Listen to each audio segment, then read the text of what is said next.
Good morning, brothers and sisters. Grace and peace be with you from God our Father and the Lord Jesus Christ. So we do give a lot of thought to the backdrop and the setting for these live stream messages. And if you watch them on a regular basis, you're probably saying to yourself, what is he thinking? Why is he, of all things, standing in front of the fuse box?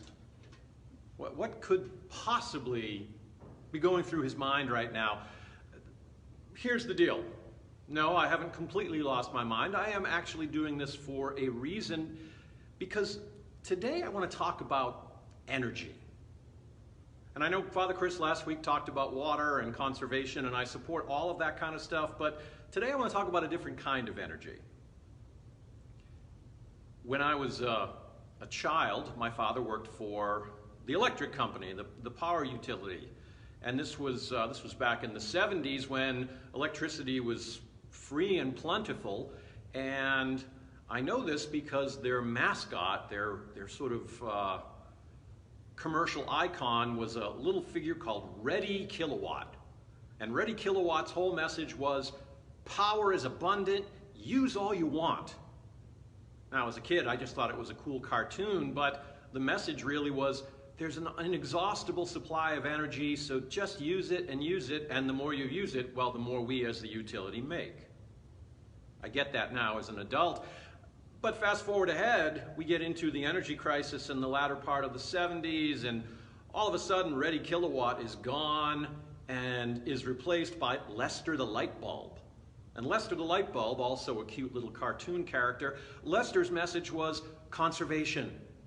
You know what? Energy is always here for you, but you have to use it wisely. So don't squander it. Turn off lights when you leave the room and unplug the toaster when you're not using it. It was a huge shift in the company's focus because they came to realize that energy is not an inexhaustible supply. So what does that mean for us? As human beings, brothers and sisters, we are a lot like that, right? If you think of yourself as a battery, you have a charge. And I know when I use my phone, the charge goes down. And the more energy I use, the more I use of my phone, the more it depletes my battery, until it gets to the point that there's nothing left and my phone just shuts itself off. Well, we are not all that different. For we too are given a certain amount of energy each day. And then it's up to us to decide, how are we going to use that energy? Do you want to use that energy on the negative parts of the world? Do you want to use it nursing old grudges and old hurts? Do you want to use it just lamenting the state of the world as it is right now? Do you want to use it belittling those who disagree with you from a political or a socioeconomical standpoint? Or do you want to take that same precious energy, because once it's gone for the day, it's gone, my friends. I don't know about you, but when my energy's done, I'm on the couch looking for a nap. So how do you want to use your energy? I am going to give you a couple of suggestions that I think might be a good idea. Use that precious God-given energy to create. If you're a writer, write. Journal. Write some poetry. Write some music. If you're a musician, perform something. If you're a baker or a cook, cook something.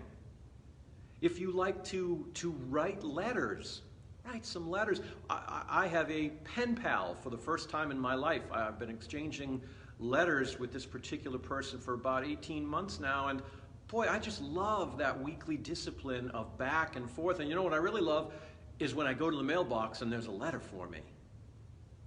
Create something. Do something for other people. Write thank you notes. Hey, there's a great one. My mama taught me that thank you notes are a very important thing, and she would be very distressed to know that I am really terrible at delivering thank you notes. Doesn't mean I'm not grateful, it just, I got to remind myself to expend more of my energy on that. You too can express your gratitude to folks. And if you don't have any one in particular that you're grateful for, how about thinking about the people who serve our world? Think about the fire department, or the doctors and the nurses. Think about the mail carrier, all the people we talked about last week on our gratitude live stream. Think about those folks and send them a thank you card. It's amazing how uplifted you get when you receive a note of thanks. Find a way to create some of that. Create positivity. Call people. Getting a phone call from, so I got a phone call yesterday afternoon from a former parishioner that haven't seen in many, many months, and we had a wonderful 45-minute catch-up. Those are always beautiful experiences. You can do all of these things.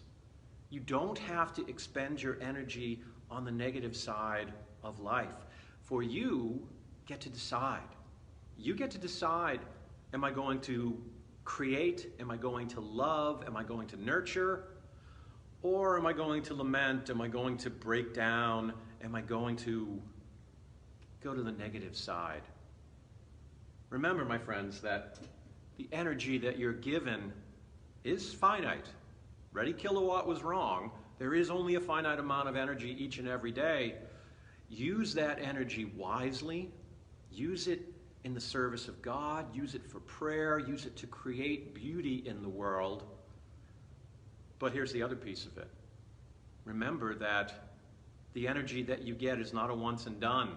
For once you eat, once you sleep, once you get your rest, you wake refreshed, renewed, and full of that same energy. And so you have the opportunity to do exactly that again, to start with a fresh set of energy, to create, to nurture, and to love. These, my brothers and sisters, these are the things we are called to be. And here's the really great part. When you use your energy that way, you find that your energy isn't depleted. No, in fact, when you're creating, when you're loving, the energy that you're putting out comes back to you, sometimes in multiples. And you will find that rather than being drained, you are actually uplifted and filled. That's the blessing. That's what God does for us. So today, my brothers and sisters, use your energy wisely. Use it for love. Use it for creation. Use it to love God and to love your neighbor. God bless you. God love you. We'll see you tomorrow.